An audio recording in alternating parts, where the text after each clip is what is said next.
electronics store, you're staring at this massive glowing wall of stunning TVs, and almost instantly you just feel completely overwhelmed by the absolute barrage of technical numbers slapped on all the price tags. Well, you are definitely not alone. Today we've got a very specific goal. We are going to decode and totally demystify the confusing world of TV refresh rates. By the end of this explainer, you'll have literally all the knowledge you need to cut through the marketing noise and buy the absolute perfect screen for your specific needs without wasting a single dollar. Alright, let's dive right into this. Here's our roadmap. We're breaking this heavy tech jargon into clear, logical steps. We'll start with frames versus refresh rates, then look at the problem with 60 Hz, why 120 Hz is the sweet spot, and cover regional and overkill specs. After that, we're exposing some fake marketing numbers, and finally, we'll figure out exactly which TV fits you. Section 1. Frames versus refresh rates. The foundation. So, to figure out what TV you should actually buy, we first need to understand how screens display moving images in the first place. And honestly, this is exactly where most of us get tripped up. People use frame rate and refresh rate like they mean the same thing, but they are completely different animals. Frame rate is how many pictures per second the movie was actually filmed at by the cameras on set.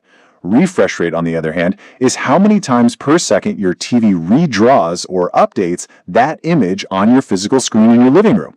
Practically every Hollywood movie you've ever seen is filmed at a cinematic frame rate of 24 frames per second. But your TV, it's refreshing much, much faster than that. And that brings us to a really simple math problem that causes major visual headaches. When you try to watch a 24 frame per second movie on a standard 60 Hz TV, the TV has to basically guess how to stretch 24 frames across 60 refresh cycles. The problem? 24 doesn't divide evenly into 60. So the TV uses this clunky trick called 3-2 pull down. It shows some frames for 3 refresh cycles and others for just 2. This creates what we call jitter. You know, that annoying, stuttery, jerky motion you notice during sweeping landscape shots in a movie? But take a look at the math for a 120 Hz TV. It handles 24 frames perfectly. 24 goes into 120 exactly 5 times. Every single movie frame gets displayed perfectly 5 times. No math tricks, no judder, just incredibly smooth cinematic motion. Section 2. The problem with 60 Hz. The standard workhorse. Knowing the math we just went over, we really need to take a hard look at the 60 Hz TV. Now, this has been the standard workhorse for decades, but as tech advances, it's really starting to show its age. Look, if you're just watching casual cable TV or live news, which usually broadcasts at 30 frames per second, 60 Hz is perfectly fine, because 30 goes neatly into 60. But for basically everything else, 60 Hz has 3 massive limitations. First, like we just talked about, it ruins cinematic sweeps with that movie judder. Second, if you're a gamer, a 60 Hz TV literally caps the performance of next-gen consoles like the PlayStation 5 and Xbox Series X.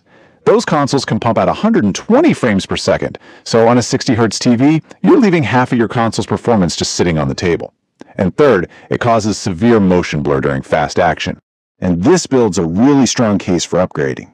Let's look at frame hold times. A 60 Hz TV keeps each frame static for about 17 milliseconds. Now, I know 17 milliseconds sounds incredibly fast, right? But for the human eye trying to track a fast-moving object, like a football flying across the screen or a speeding car in an action flick, holding an image static for 17 milliseconds creates highly visible motion blur. Stepping up to 120 Hz cuts that hold time practically in half, down to just 8 milliseconds. Section 3. 120 Hz. The modern sweet spot. 120. Let that sink in for a second, because this brilliantly illustrates the absolute magic number you need to have in your head when you walk into that store. This right here is the absolute hero of our explainer. If you want the gold standard for modern displays in 2025, there are 5 massive reasons to bring home a 120 Hz panel. Number 1, perfect movie playback with 0 judder. Number 2, it completely unlocks the competitive advantage of next-gen console gaming, letting you see every single frame your PS5 or Xbox Series X can produce. Number 3, you instantly cut motion blur in half for sports and intense action scenes. Number 4, these TVs almost always come equipped with HDMI 2.1 ports, which give you variable refresh rate and auto low latency mode, basically eliminating screen tearing and input lag altogether. And finally, Number 5, it future-proofs your living room as more and more media pushes toward higher frame rates. Section 4. Regional and overkill specs. Okay, but what if you don't live in North America? Or what if you're a hardcore PC gamer? Let's shift gears and address regional standards and those bleeding-edge overkill specs that really confuse the market. If you live in Europe, the UK, Australia, or parts of Asia, you're dealing with a totally different electrical system where broadcasts historically run at 25 frames per second. To match this, TVs in these regions are often 50 Hz or 100 Hz. Now, a 100 Hz TV is a totally solid choice for local television. But consider this a massive warning. If you are an international gamer, do not buy a 100 Hz TV. 100 Hz does not align with the 120 frames per second output of your PlayStation or Xbox. You absolutely want to seek out a 120 Hz panel, regardless of where you live. On the flip side of that, you might see ultra-expensive displays boasting 144 Hz or even 240 Hz. Let's bring things back to reality for a second. These are complete overkill for 99% of users. The jump from 60 to 120 Hz, that's massive, you will easily see it. But the jump from 120 to 240 Hz suffers from huge diminishing returns. Honestly, most human eyes can't even tell the difference. Plus, consoles don't even support speeds that high.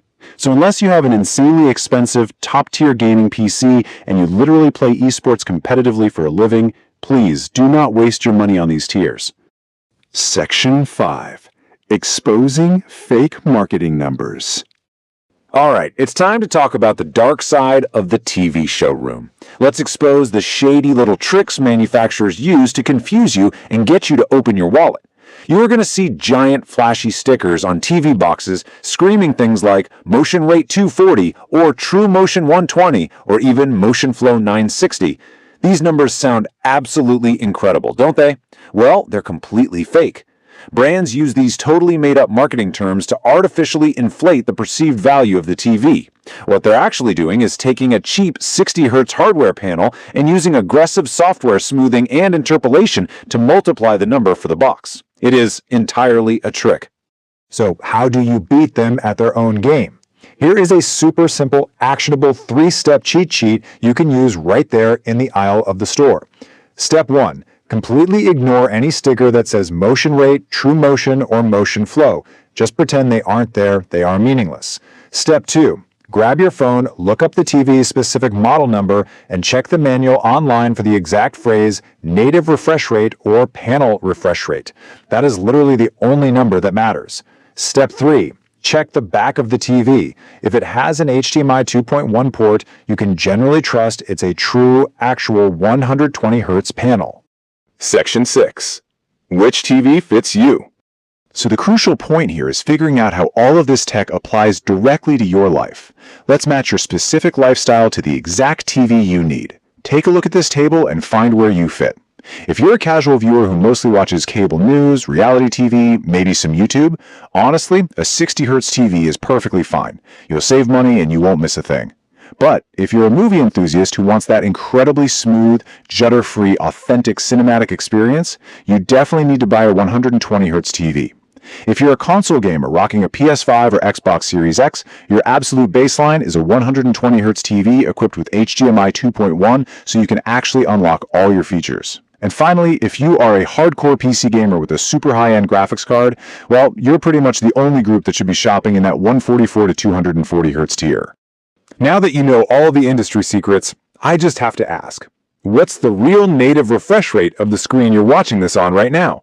Is it true hardware, or did you fall for the marketing hype? I highly encourage you to go check your specs. But keep in mind, refresh rates are really just one piece of the giant TV puzzle. You still have to figure out all those confusing acronyms like OLED, QLED, and mini LED. But hey, don't sweat it, because we are going to decode all those panel types in our next explainer. Until then, stay curious and happy screen hunting.